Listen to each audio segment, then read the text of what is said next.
अस्सलामुअलैकुम वरहमतुल्लाह। आज की क्लास का हम आगाज करते हैं। आज हम आ चुके हैं फिफ्थ ईयर पे, फिफ्थ ईयर ऑफ हिजरा।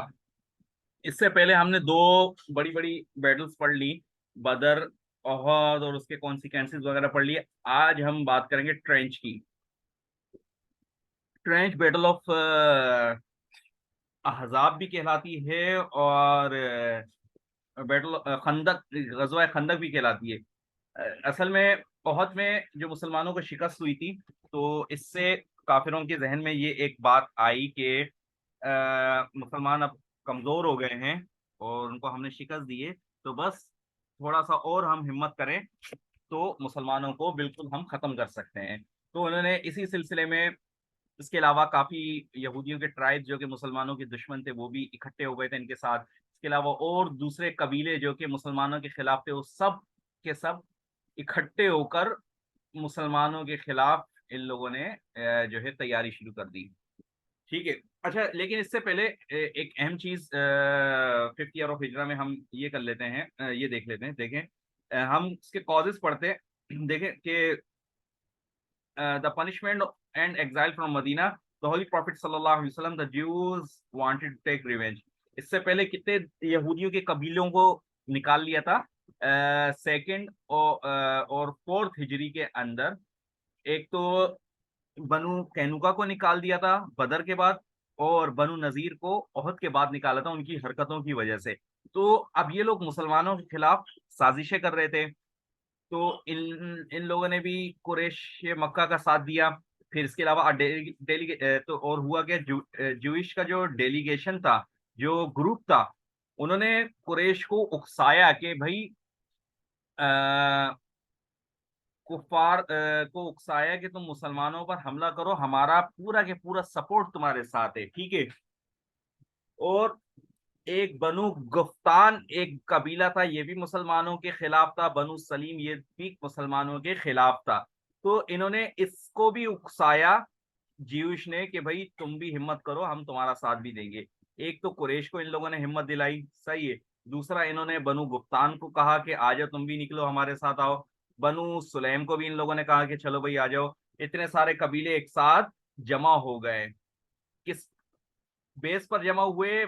मुसलमानों के खिलाफ नफरत के ऊपर जो है ये लोग जमा हो गए।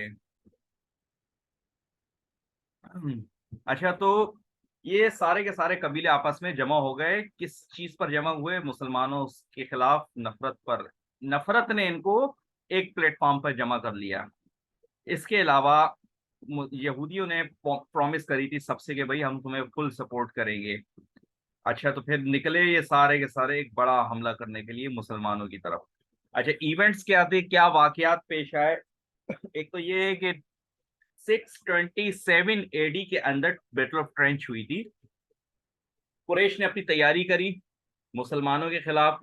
अब कुरैश ने कितनी बड़ी आर्मी तैयार करी थी? 10,000 सोल्जर्स। अरब की हिस्ट्री में अब तक की सबसे बड़ी फौज थी। और कमांडर कौन थे? अबू सुफियान इस वक्त तक इस्लाम कबूल नहीं किया था। अच्छा, अब इस 10,000 फौजियों में 4,000 पैदल चलने वाले फौजी थे, 3,000 घुड़सवार थे, 1,500 ऊंट थे, 1,000 कैमिल राइडिंग सोल्जर्स थे जो कि कैमिल पे सवारी कर रहे थे, and several hundred well arm soldiers of their tribe. तकरीबन 10,000 से भी ऊपर की आर्मी मुसलमानों के खिलाफ थी, ठीक है। जब ये फौजें सारी वहां से निकली मक्का से, तो आप सल्लल्लाहु अलैहि वसल्लम को किसी ने खबर दे दी कि भाई मुसलमानों के खिलाफ वो लोग लड़ाई करने आ रहे हैं। आप सल्लल्लाहु अलैहि वसल्लम ने मजलिस बुलाई, तमाम सहाबा से मशवरा किया कि भाई क्या किया जाए।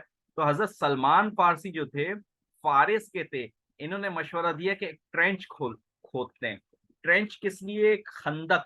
वजह इसकी ये है कि मदीने की लोकेशन कुछ इस तरीके से बनी हुई थी कि इस तरफ पूरे यूं समझ ले पहाड़ थे, इस तरफ पहाड़ बने हुए थे, ठीक है। इधर मुसलमानों की आबादी वगैरह थी, इधर भी कुछ इक्का दुक्का पहाड़ थे। लेकिन इस तरफ से कुछ रास्ता था, तो इधर जो है खड्डा खोद दिया गया ताकि खड्डे को क्रॉस ना कर सके, और इस तरफ भी जो है खड्डा खोद दिया गया। तो ये दरमियान में हजरत सलमान फारसी रजी अल्लाह ताला अन्हु के मशवरे से, ये तो पहाड़ हो गए, पहाड़ क्रॉस कर नहीं सकते, ये भी पहाड़ था, इधर से रास्ता था, इधर से रास्ता था, तो इस जगह जो है ताकि मदीने को कवर किया जाए, और मशवरा ये था कि इसका ट्रेंच खोद के मदीने के अंदर ही दाखिल ना होने दिया जाए उन लोगों को। ठीक है, तो सारे सहाबा ट्रेंच खोदने पर लग गए थे। वजह ये थी कि एक तरफ घर थे, बागात थे, जो कि फोर्टिफिकेशन का काम कर रहे थे, यानी कि बैकअप का काम कर रहे थे, पहाड़ वगैरह। सही है, तीन साइड, जबकि एक साइड जो खुली थी उसमें ट्रेंच बना दिया। ट्रेंच 5 यार्ड डीप, 5 गज गहरी थी और 5 गज चौड़ी थी। आप सल्लल्लाहु अलैहि वसल्लम ने खुद इस ट्रेंच के अंदर लेबर की तरह, मजदूर की तरह आप सल्लल्लाहु अलैहि वसल्लम ने काम किया, और 3,000 के करीब लोगों ने मिलकर इस ट्रेंच को 20 दिन के अंदर खोदा। अब देखिए, वहां से उन्होंने की जो आर्मी निकली थी कुरैश की, तो 20 दिन क्या, कई कई दिन लगते थे, पैदल सफर होता था ना, तो इस दौरान 20 दिन में इन लोगों ने खड्डा खोद दिया। खड्डा खोद के जैसे ही फारिग हुए, 2-3 दिन के बाद उनकी आर्मी भी पहुंच चुकी थी। सर्दियों की रातें थी, आप सल्लल्लाहु अलैहि वसल्लम और उनके कॉम्पेनियंस कई कई दिन तक खड्डे खोदते रहे बगैर खाने के। ये खाने की भी शॉर्टेज थी उस वक्त, इतनी ज्यादा फरावानी नहीं थी खाने पीने की।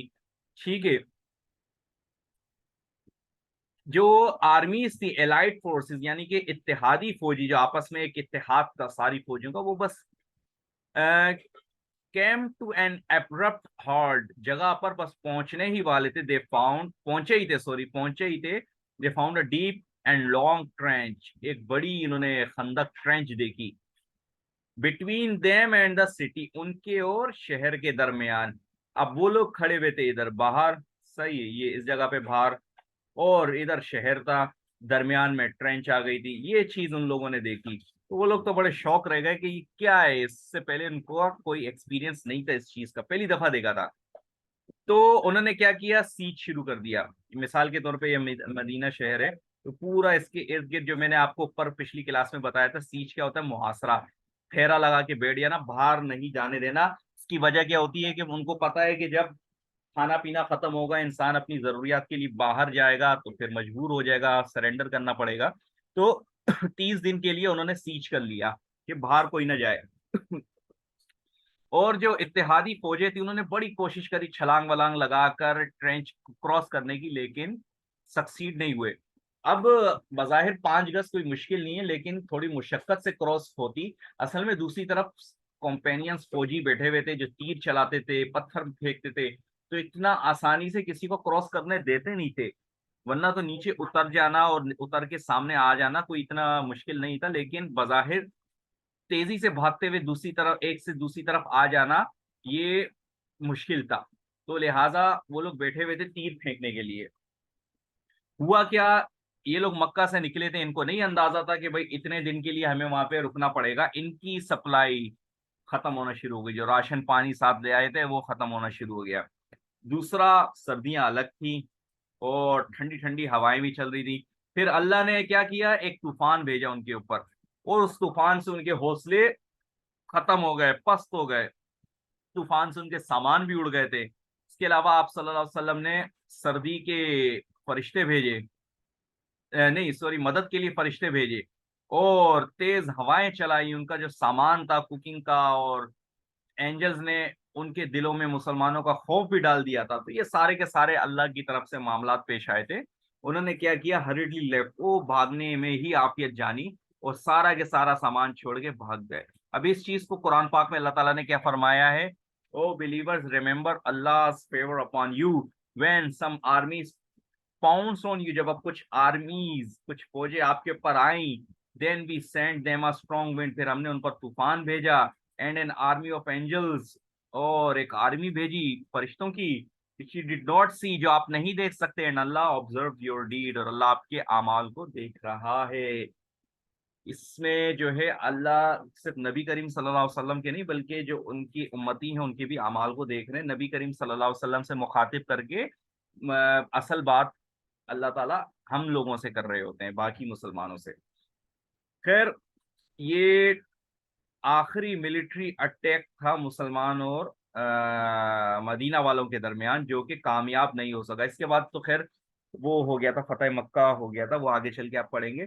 और इसके बाद इनका बड़ा नुकसान हुआ था। ठीक ठाक जो इन्होंने प्रॉफिट अपने लास्ट बिजनेसेस में कमाया था, वो सब उठा के इन्होंने बैटल ऑफ ट्रेंच पर लगा दिया था, और सारा राशन और सब चीजें इनकी खत्म हो गई थी। तो बड़ा नुकसान हुआ था।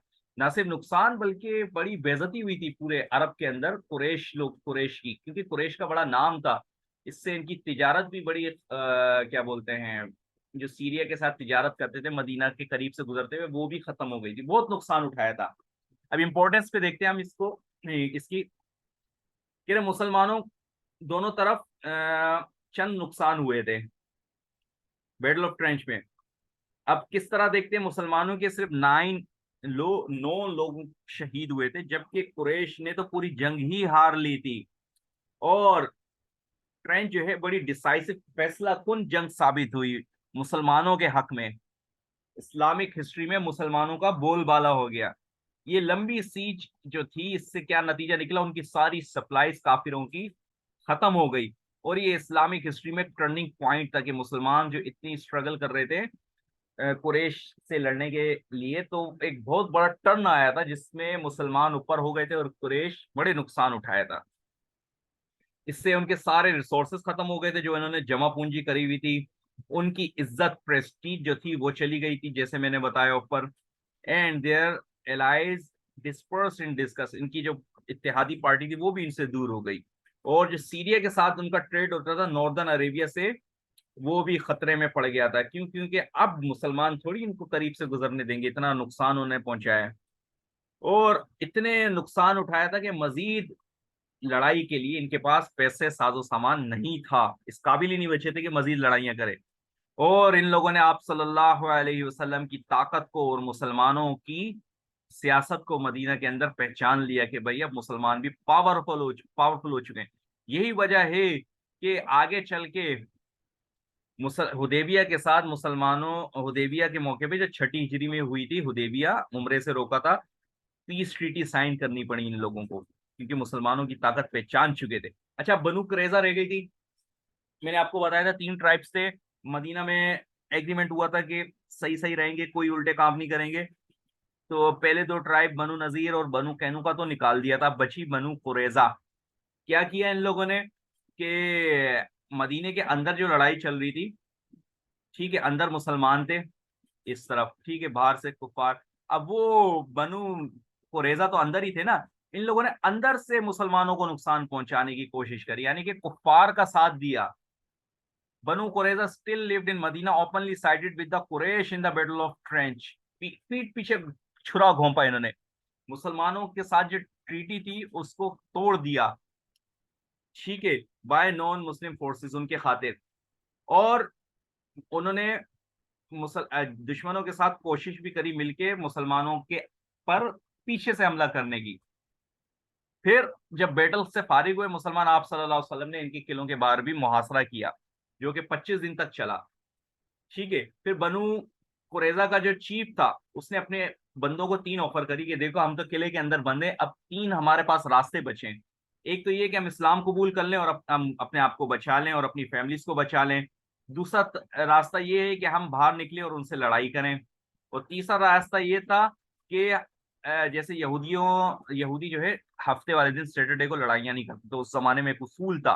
तो इन्होंने कहा कि they could attack on Muslim on Saturday, हफ्ते वाले दिन मुसलमानों पर हमला कर देते। क्यों? क्योंकि मुसलमानों को भी पता है कि हफ्ते को ये लोग जंग नहीं करते, तो वो बेफिक्र होंगे हफ्ते वाले दिन, और अचानक जब हम हमला करेंगे तो उससे हम कामयाब हो जाएंगे। ये 3 शर्तें अब उनके, 3 सूरतें अपने सामने रखी अपने लोगों के, भाई ये 3 ही सूरतें बची है हमारे सामने, और क्या कर सकते हैं।